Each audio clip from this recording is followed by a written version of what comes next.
Well, we're live now, guys. Welcome back to Facebook Live. I'm Natasha. Thank you for joining us today. Today we'll have a virtual Facebook Live with Harbour School and be learning about some homeschool techniques with them. I'm joined with Jadis, Blurton and Christine Greenberg. Welcome, guys. Hi. Hello. And just a few quick reminders before we get started, just from little steps.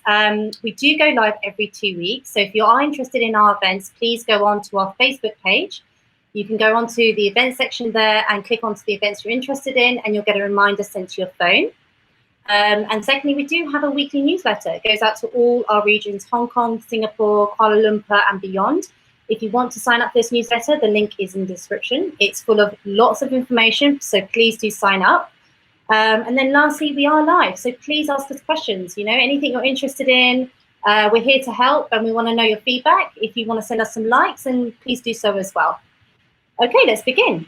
So just as an introduction, the COVID-19 virus continues to place a lot of disruption in our family lives, and now also across the globe.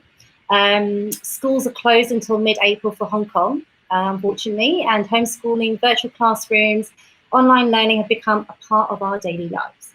But if you are still struggling to deal with any of these new ways of life in your home, or are in need of a motivational boost, this Facebook Live is just for you. So we are joined by the Harbour School, and we will talk through how to help your children and yourself through these difficult times during this virtual Facebook Live. So we're very happy to welcome Christine Greenberg, who is the prep to middle school principal, and Jadis Blurton, who is the head of school at the Harbour School. Welcome, guys. Hi. Great to be here. Yeah, great. So firstly, can you tell us a little bit more about yourselves? Do you want to start? Well, I'm the head of school here at the Harbour School. My background's in psychology and special education and education. The school is about 12 years old. So we've been working very hard at making a progressive model that works. Right, great. And my name's Christine Greenberg. I've been the principal here at the Harbour School, I think it's 6 years now. And then before that, I was the vice principal and I was a teacher here. But prior to that, I lived in New York and worked with families and educators there. But I'm homegrown. I grew up in Hong Kong, so I'm sort of a third culture kid. And I have 4 children who all attended the Harbour School at one point and now have a son in university. Amazing. Yes, I just learned that you've got 6 children as well. So yeah, I'm really impressed. We have 10 children, so we're set. Yeah, let's hope for the rest of us. So how are you coping during this time? Like, is life any different for you guys? Like, how's it going? Well, I think all of us are busy, busier than usual. Mm-hmm. I find myself just constantly busy. And I think we're all worried about people overseas and relatives and parents and friends who may be safe or may not be safe. So I think that's a commonality that we all share globally. I think part of the feeling that we're busier than usual is that it's just a different kind of busy. So it's kind of like a reworking around all the usual patterns and traditions that you have as a family, or the way that you interact or socialize, even just to keep sane. So I have my 4 children here in Hong Kong right now. One is usually in the US, but he's right now currently in quarantine, and he's on virtual classrooms from his university in the US here in Hong Kong. One of the reasons why I'm here at work is because our Wi-Fi is going to be a lot better than it would be at home, where I have 4 kids in virtual school. And I have 2 kids living with me right now. My great niece and my granddaughter, and they're 12 and 13 years old. So they're also on virtual classroom all day long. It's a lot of virtual learning. So it'll be great to get some insight from you guys to see how you're successfully doing the homeschool learning. Let's just start with, we're going to split up today into 4 focus areas. So we'll start off with a virtual classroom, and then look at socio-emotional well-being of students, and then keeping kids engaged online, and then lastly, parent sanity. That's where our new tips on. I guess to kick off, one thing I think we need to do is we need to change our vocabulary. Schools are not closed. Right. In order for schools to exist, all you need is kids and teachers and the world around us. And those still exist, and they still should be interacting. The buildings are closed. School buildings are closed. So what we have to do is figure out a different approach to school that doesn't involve buildings. Exactly. Okay, great. So, okay, firstly, can you tell us how this got developed, the virtual classroom at Harbour School? How did it happen? How was it improved? Because I think you started the whole system when the protests started happening last year. So this is like the second version of your homeschooling. Third version. Okay, fair enough, but at least you tried. And so what tweaks have you made along the way? So as we know, necessity is the mother of invention. And so there's no such thing as, something happening like the protests, which nobody was really, it's really completely unexpected. But it turned into an advantage for us here in Hong Kong, because when this happened in November, we didn't know, it was kind of like the EDB was rolling out, oh, by the way, there's no school tomorrow. And by the way, oh, another day of no school. And it got to the point where we were kind of feeling like, you know what, we need to be really prepared. We have no idea if we're going to return to school in 2 days or in 2 weeks from now. So we really had no idea. And so it started it's just started kind of like as an idea. Right. And as it is with the best ideas, sometimes you just kind of need people to say yes. Mm-hmm. And so we talked to our admin. I think, Jadis, you were flying to China at the time for a conference. And we talked to our vice principals, and they all said, yep, understand. Then we talked to our faculty, and we said to our faculty, listen, this is something that we need to commit to for our kids for the sake of the school calendar also. Wow. And framed it in terms of that. And I think people just understand, and that's parents the mission. And kids and parents well. And kids. And we developed it that way. That was actually a big advantage, because at first, of course, people were kind of shocked. They were surprised that we would be having actual school and actual school days. But then when we came back after the protests and we were able to say, you know what, we don't have to adjust our calendar at all. We've missed no school. Right. Then everybody was really very pleased. And moving into the second crisis, the thing is, when something unexpected happens, when there's a tiger that jumps in front of you on the path, there are three possible reactions. One is to just freeze in place, do nothing. One is to say, well, let's just keep everybody busy right now until the tiger leaves. And the other is to say, there's a tiger. Well, there's a fourth. You take a picture. Let's go around. Yeah, she'd take a picture. I would take a picture. That's what I said. But like a selfie. If you want to get down the path, you need to get down the path. And if the tiger's there, maybe this provides you an opportunity to figure out a way to get around the tiger. And maybe you can use that again at another opportunity that is another tiger in the path. Or maybe it also gives you opportunities for other paths that you might not have even tried if you hadn't put this system into place. So we really looked at it as a growth opportunity. And I think that the difference is also that we looked at it as if it were long-term, not short-term. Mm-hmm. So if we had to redefine school so that there were no buildings for the next 10 years, what would that look like? Yeah. 10 years. Yeah. Well, it won't be, but Yeah. But that in itself was a really powerful community learning for our parents and our students and our teachers, so this is not something that anybody had prepared for, but it was just a nice feeling of community that we were like, oh, we can be okay in this scenario. Yeah. But you also asked how it was improved. And in our first iteration, this was back in November, so we called it VCAT 1.0. Right. We had not worked out, well, we were so focused on getting the content and getting the kids to learn online that we neglected to consider, or we didn't anticipate the need for some real teaching, instructor teaching around how to behave online when you're in an online class. And now we're not talking about 12, 13, 18-year-olds. We were talking about 4 and 5-year-olds. How are they going to navigate the Google chat? How are they going to navigate Google Hangouts? What kinds of, net etiquette did they need to have? And so when we rolled out VCAT 2.0, we made sure that there was basically 90 minutes of instruction just dedicated to doing that. Classroom management. What does classroom management look like on VCAT? Mm-hmm. And how can you use the chat? How can the kids use the chat? And then in VCAT 3.0, which is our most recent iteration, we worked in how do we change supervision of lessons on VCAT, because you can't just do a usual lesson observation that an administrator might do in class. It has to be adjusted to how it is online. So you have to have some quality control. You've got teachers doing things they've never done before, Yeah, or at least in a way that they've never done it before. And so figuring out how to monitor that is our supervision component.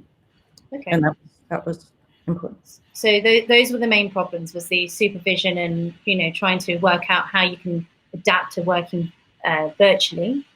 Do you have any other problems at all? Or, I mean, now that you're on version 3, do you think that you're on the right track? Oh, no, I think it's a continually iterative process. So we will be constantly tweaking this. I think there is no perfect solution. One other issue that's come up is just kind of educating the community on this as you're kind of like flying the plane as you're building it. And so talking to parents, because a lot of it has to do too with the fact that, especially when it was happening here in Hong Kong, when we were in the early weeks of COVID-19 happening here in Hong Kong, everybody was like, okay, well, this isn't really school because I can still go to my native country, the US, UK, what have you, and have my kids in school there. But now that it's kind of all over, I think now parents are realizing, oh my gosh, so this is maybe what is happening for school all over the world. And so maybe this is how it is. So it's just kind of shifting that narrative that online schooling really is school. In fact, the teachers are actually working a lot harder sometimes because they're adapting the lessons for certain platforms. Yes, definitely. They're working all around the clock. One of the most important things for kids at school is seeing each other. Yes. And so, we've seen a lot of schools that kind of give out homework or suggest other online programs that might be great programs, but they're still isolated programs that the kids are doing by themselves, or watch a film. None of those things sort of allows a kid to chat with his friend or make silly jokes, or there's a lot of social connection that is necessary. That's part of what school is. I agree. I totally agree with that. So lastly, though, can you tell us a bit more about the resiliency workshops that you have there? So that's a great question. Just because it's kind of funny. I had given a speech last year where I said that, you don't have to have resiliency workshops. You don't have to have a class that kids come to where they learn resilience, because life gives you lots of resiliency workshops. Just, every day you're facing something that doesn't work or something that doesn't go right, a canceled airline flight or traffic, or, I didn't really expect a worldwide pandemic and civil unrest that closed down the schools. So it gave us this huge resiliency workshop, and we need to all sort of address it that way, because we're modeling for our kids how to respond to a crisis. Unexpected events, a tiger in the road. And so hopefully as a school, we're doing a good job of doing that. But I think parents also have to do a good job of modeling for their kids how to deal with adversity. And that helps build resilience. So it's not a real resiliency workshop. Life is providing us with the resiliency workshops. Yeah, and one of the things that we really conscientiously did early on was the vocabulary around what it was. So rather than calling it immediately a crisis, calling it an unexpected event. Because, yes, we're all inconvenienced by this, but are we in the middle of a crisis? Well, right now it's a gorgeous day. I'm safe. I'm going to have food. I'm sure you are too. I'm sure most of us here, it's a different, I'm not trying to demean the situation, but it's right now, I don't want my kids to feel like we're in a crisis, because actually we're not in a crisis immediately. Yeah. Well, having virtual school is not a crisis. Right. Or having the option even of virtual schooling. But I'm sure that in some towns all over the world, there might be an actual crisis. Yeah. Yes. You've got to think positive about it and get a good head on your shoulders. Otherwise, you're just going to, those around.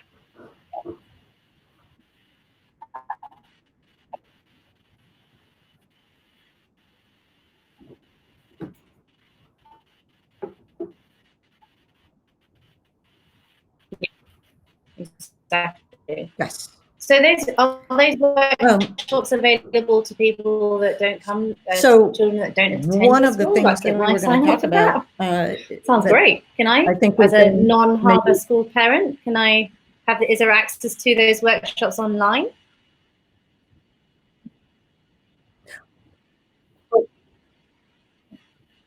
Hello? Which workshops? Oh, the resiliency workshops? So then oh, she gave a talk to parents. I gave a talk to parents. And so basically. So we're just going to move on to the social-emotional students. Virtual.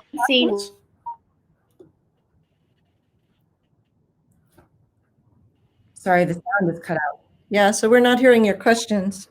Can you hear me now? Yes. Yeah. Yes. Hi. Okay. Right. Great. Okay. I just wanted to know about the workshops because I just wanted to know, being a non-Harbour School parent, like, could I still have access to your workshops? They sound really positive and something that I'd like to perhaps look at. Are they available online? That particular workshop or speech was a PTA event that was.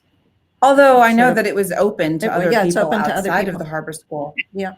Oh, great. Okay. So we'll move on to the next topic, which is socio-emotional well-being of students. And we touched upon trying to have a positive mindset and facing the tiger, as you said in your words. Mm-hmm. So generally seen as it's a very difficult time at the moment. So the positives you're saying are, look at the positives are, you've got a roof over your head. It's not really a crisis. Well, those are the positives of sort of life in general, that we're not we're not in danger of not having food, but the actual situation where kids are getting their schooling at home has some positives as well. Parents are home lots of times with the kids, so they're getting to spend more time with their kids. And I just saw a thing this morning that said the cats and dogs are very happy because all their humans are home. So that's good. Yeah, and every time they appear on a video chat, everybody cheers. And that's right. So there's that. And there's also, for our classes, because our classes are just the regular school classes, I think it's been very fun for the parents to be able to actually see the teachers at work and to see what's going on in the classroom and what their kids are studying and doing, and be involved with that. So, for example, in our very youngest class, they are in social studies, they're studying heroes. And they sort of talk about what a hero is, and eventually they learn about the heroes in their community. But as part of that, they had to design their own superhero and dress up as that superhero. And so we have, a lot of really great sort of participation by the parents in helping them to figure out their hero and get online. And of course, the teachers are also able to enter the home in a way that they normally wouldn't be able to. So it's created, I think, a very good community. We have a very strong community anyway, but I think it's helped with that. Excellent. So how do we manage parents' socio-emotional health too? Because we're important.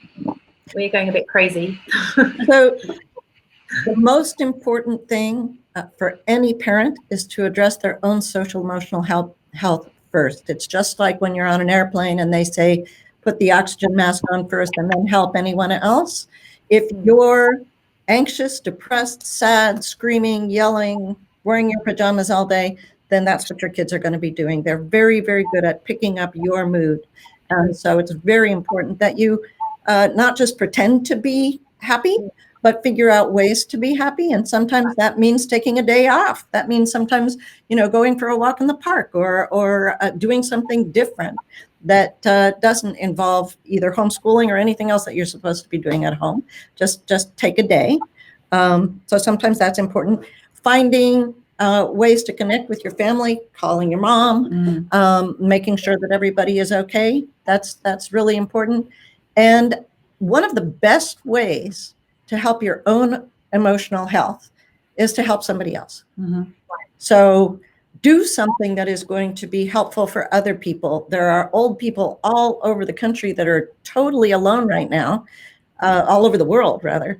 They're totally alone right now because nobody can go visit them. Mm-hmm. So visit them virtually. Find a way to do that. Christine and I and our four girls are making face masks for people who are second line workers in the U.S. This weekend. Mm-hmm. Just find ways that you can reach out to other people, because that gives you a little bit of, Yeah. Yeah, I was going to say, because I think I fell into a loop there, like maybe I would say last week when things, because I'm from the US and we have family and friends in the US, and it's just getting to be a really concerning situation there. And you feel like every time you look at social media, it's like, the statistics keep climbing and it just looks completely, utterly scary, insurmountable and scary. And, at one point I just had to say, look, I have to stop this. I still want to look at information every now and then, but I have to do something. And it was really helpful in managing my anxiety as a person and as a parent. That too, and also I continue to work out, in a safe way, in a socially distant way. I do continue to do that because that I think is something that I need. Like I need those endorphins in order to kind of function and to mirror that sort of resilience and just kind of like, let's keep going with this as a parent to my kids. Yeah. And set goals for yourself for today, for a week, for a month. So that you can keep working towards those goals and it doesn't just sort of all blend into each other as well. And the other thing that's helped me too is to conscientiously try not to complain because, especially, or just to kind of reframe your thinking of, somebody else is really having an authentic crisis. I have a friend back home who is an ICU nurse dealing with COVID patients. She's got it now. She's dealing with a crisis. I'm not dealing with a crisis. I'm inconvenienced maybe by certain things, not being able to go see family if I want to, or not being able to travel to Vietnam like we were going to for spring break. That's an inconvenience. And that's not a crisis. The school is in a similar situation. We're not in a crisis. Even though we have some losses, we have some things we have to give up. We might have to give up the school play. Yeah, which would not a crisis for me. It's a huge disappointment, but it's not a crisis. And we might have to give up the Renaissance Fair, which is, my big thing. Yeah, we might have to give up some things, but again, that's not a crisis. That's what was the school play that you were going to do? Les Mis. Oh, I know. Yeah, and her daughter was. Which, by the way, was decided on before all the protests happened. I just have to say that. January we bought it. We just had a comment come in, actually. I know we were going to save the questions to the end, but we had a lovely comment that's just come through. It's just said that we have always appreciated our teachers in school, but Harbour School, virtual schooling has taken it to another level. They've done a phenomenal job. So congrats to you guys. Well done. I'm really, really impressed. Great community, great parents in our community. So on to our third topic, actually, keeping kids engaged online. So we touched upon a little bit about keeping them engaged. Like they don't want to keep looking at videos and screen time. They don't want to just look at a pre-recorded video. They need this social interaction. So can you tell me the difference between can you differentiate when online? Yeah, so I think one of the fallacies about virtual schooling, especially something that we felt prone to in the very beginning in its first iteration, is the fact that it's easy. You just turn the webcam on and then you just deliver the content. And that's something that, as I was mentioning earlier, that we had to work out, that you had to tweak, particularly for different age groups, having kids log off and then being able to manage logging back online. I'll admit that my son was probably playing Fortnite while he was supposedly in virtual classrooms. So things like that, and so when you're tweaking that as a school and you're trying to find out how can teachers adjust their instruction or the way in which they deliver content so that it maximizes that engagement. One issue that we had to handle was also, how do you handle things like having pull-out sessions for learning support or having pull-out sessions for learning extension for our gifted students? How does that work? What does that look like? What does that look like optimally? And so I think that's a big part of it, because it's not just about sending the work on and then turning the camera on every so often during different parts of the day. Yeah, I mean, even the kind of work, actually, too, we've had to differentiate and adjust. Yeah. So I've got a 12-year-old and a 13-year-old at home, and it's amazing because they're girls. They're very compliant kids, and they're very tech savvy. But they do, sort of leave and go into their own rooms, and I don't see them again until break. Sounds amazing. They have typical school break. Yeah, they do have typical school breaks. They have typical school breaks and lunch. And so I'm surprised because I've forgotten they're there. And then all of a sudden, they're sprawled on the couch for a 10-minute break, eating chips. and then they go back again. So a really important thing, I think, is that the classes themselves are supposed to keep the kids engaged, Right. and not, it shouldn't have to be the job of parents or. And here I've been really, really grateful for the resourcefulness of our teachers. They've taken it upon themselves. I mean, they have gone over and beyond. Once they were on it, they're completely on it, and they've gone over and beyond. Like, we have teachers who are compiling all kinds of resources or best practices on online learning. They've really kind of taken it to another level, and so huge shout out for our teachers. Yeah, well, good job, excellent job.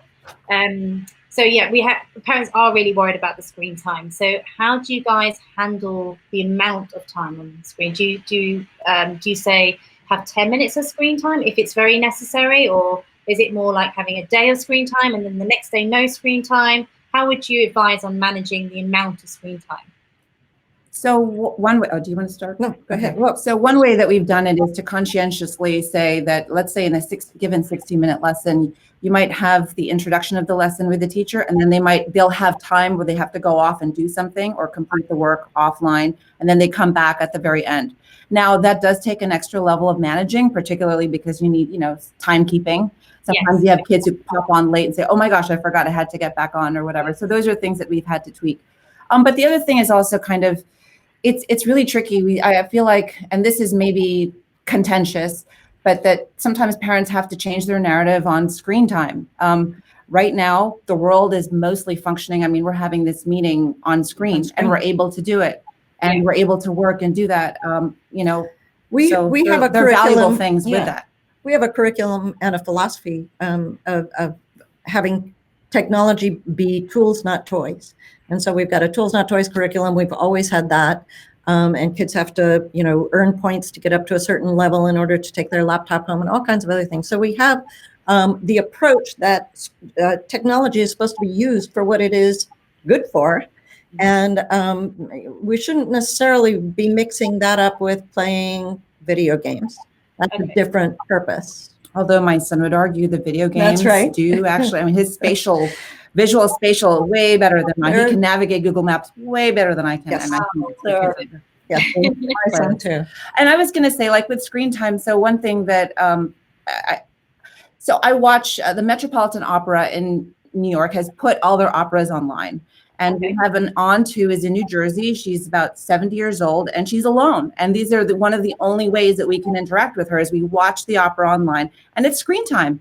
But it's still helping her out because she's completely alone. She's staying there, and she needs to be safe. And also, it's our entertainment, and it's our way that we can relate. So in that way, I wouldn't count that as bad screen time. We have really learned through this crisis, I think, that. Or this non-crisis, this unexpected event, that technology is the tool that has saved us here. Because imagine doing this 15 years ago or 20 years ago, there's no way we could have had online actual classes. So that's a really good point, actually. Really, really good point.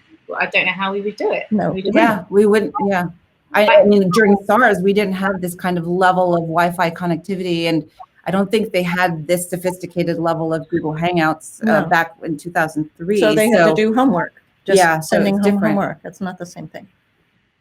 Okay, so going on to our last. One more thing about the screen time. So one thing that as a family maybe might be helpful is, I know that we've been talking about it, is that we try, when they're not in school, we try to do things that are outdoors if we can. Mm-hmm.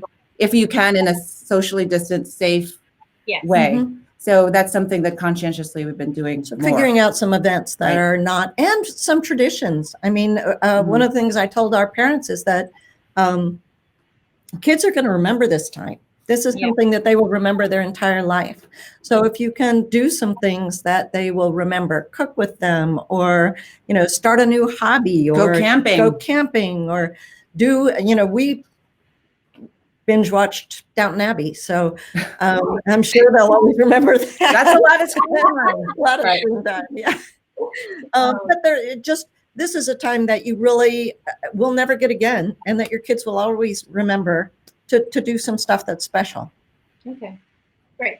We've actually got a question that's come in, if you don't mind me asking. There are certainly a lot of positives about homeschooling, including learning more about how your own kids learn. One question I have is, when you have a child who's traditionally has learner support from school for special needs, and now this is more on the parents, do you have any tips for these parents managing children with special needs? And how is Harbour School managing or helping parents with this? One way, first of all, we don't have all the answers. And so if other people have all the answers, we would love to hear them. But some things that we are able to do is, this has been a difficult situation because I understand that, people with learning needs sometimes have more needs than others in terms of how this has adjusted their style of learning. So we still continue to have pull-out sessions. The learning support teacher does have a small group. So usually what happens is in the class, let's say it's a literacy class, the literacy teacher will start off the lesson and so on, and then the learning support teacher will have a small group with those students in that chat, and then they will work on the work together. So that's one. The other thing that I would say is that, other parents have said, that's great, that supplements something, but I also need my child to have some live learning happening, and that's a choice that other people have made. And so some people have had either personal tutoring sessions that are ongoing live or other things like that. Mm-hmm. Also, another thing I said to the parents is that this is kind of like childbirth. There's no judgment here. You can't, there's neither, I can't be proud of the fact that, my 12 and 13-year-old girls are behaving really well.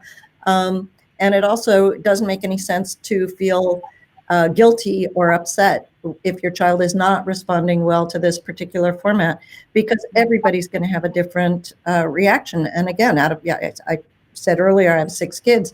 Out of my 6 kids, 2 of them would probably have done really well, and 4 of them might have had all kinds of problems. One of them would have been, bouncing off the walls. So give yourself a break. And this goes back to the sort of the parent sanity part. If it sounds like, or if it seems like you're going to kill your kid, don't. Do something else. Make brownies. Yeah. Make brownies. Right. It really kind of depends on the kid. It's kind of a tough question for me to answer in a general sense, because it really kind of depends on your kid. If your child has issues with work completion, that would be a different solution from somebody who has issues with reading, for example. Mm-hmm. So if that person wants to, I'm happy to give them a personalized response if we want to chat offline. Oh, brilliant. Thank you. That sounds great.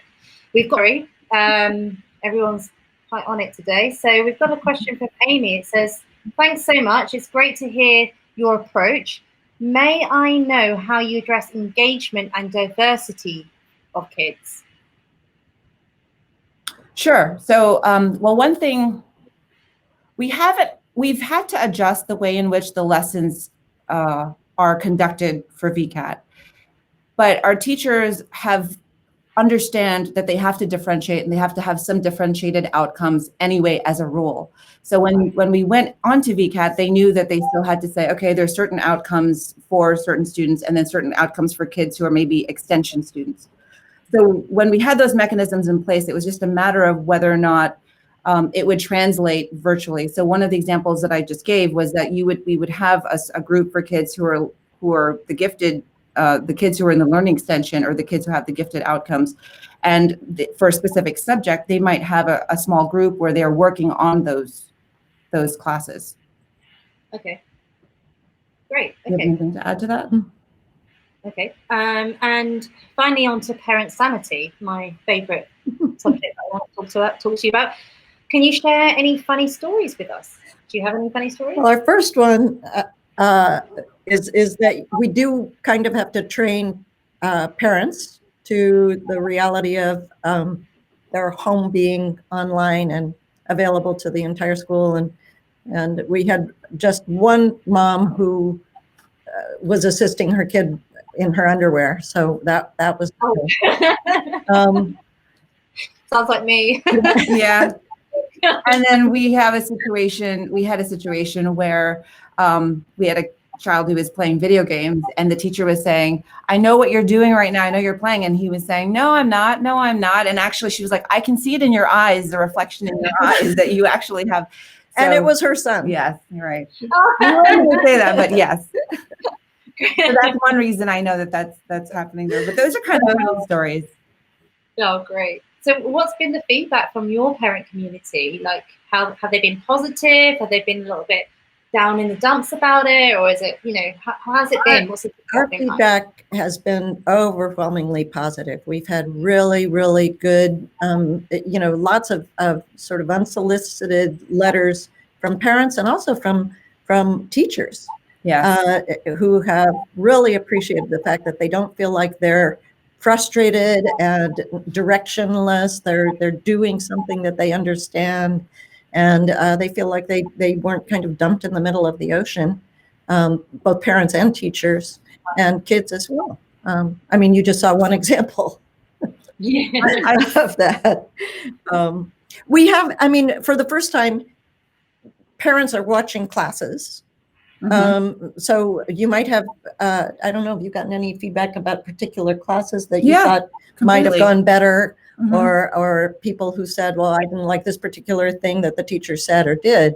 But overall, the whole feeling about the program has been overwhelmingly I think the parents positive. are appreciating that the teachers are doing a lot of all they can at the moment, given the situation.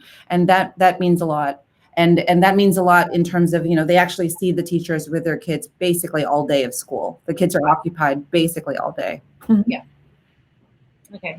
Yeah, because it is a really frustrating time. So yeah, people are going to be emotional or sensitive. And I think it's really important at this point. I think that's something that served us well as a community, was that, we understood that it wasn't going to be perfect, and we had streams of feedback with our parents. So our parents would say, hey, by the way, for our younger kids, could you please make sure that the assignments are available the day before, because some of us are working parents. We can't help our child with, the bookmarks the day of. So can you please? So we would tweak things like that as we went along. So I think that's got to do with the mindset. We also had to tweak for the fact that, a lot of our students are overseas right now. Right. So we had two types of students. We have those who are available and in class at the time the class takes place. But then we also had to accommodate for students who are in different time zones. So kids in the States and kids in the UK. Of course, yeah. Or Europe. Although they're all now coming back. Yeah, so a lot of them are coming back. But so it's been an interesting learning experience, I think, for all of them in that sense. Yeah. Okay, so that I think we're kind of done now with the interview. Thank you so much for your time. It was great. Before we head off, we just want to check if anybody's got any more questions. I haven't got any more. Yes, I have. I have one more. It's a comment. Lisa Raymond. She's Lisa Raymond, and I'm not sure if you know. Lisa, yep. She says, I'm a current Harbour School parent of an 11-year-old. We are extremely impressed with Harbour Schools, teachers, and virtual learning. Thank you guys for all you are doing. That's amazing. See? You're much love. Yay, Lisa. So much love. Great. Thank you, guys. So if you've got any other questions, if you're watching this a little bit later on this video, then please do send them our way. We will make sure that Harbour School will be able to answer anything later on. This video will be live on YouTube as well, so you can have a catch up later on. And please do sign up to our newsletter. There's a link in the description, and any other questions, send them our way. Harbour School, we're going to play a little video of your teachers. Oh, yeah, can we say what that is? Because that's another thing that schools can do and parents can do between themselves as well. Because it was just our way of sort of connecting the kids to all the teachers, and everybody submitted a little video. What they do offline. Really what they do offline. Offline. It's really, really nice. It's really, really nice. So I think we're going to show that now. I think. Sure. I was just going to add that if anybody, there was that question from the parent of the child with learning support, that if they wanted to, maybe they could send you an email, and then I'm happy to get in touch with them, because that is really something that's kind of very specific. Yeah. Thank you so much. If you just hold that, I'm thinking we're showing the video, which is really cute.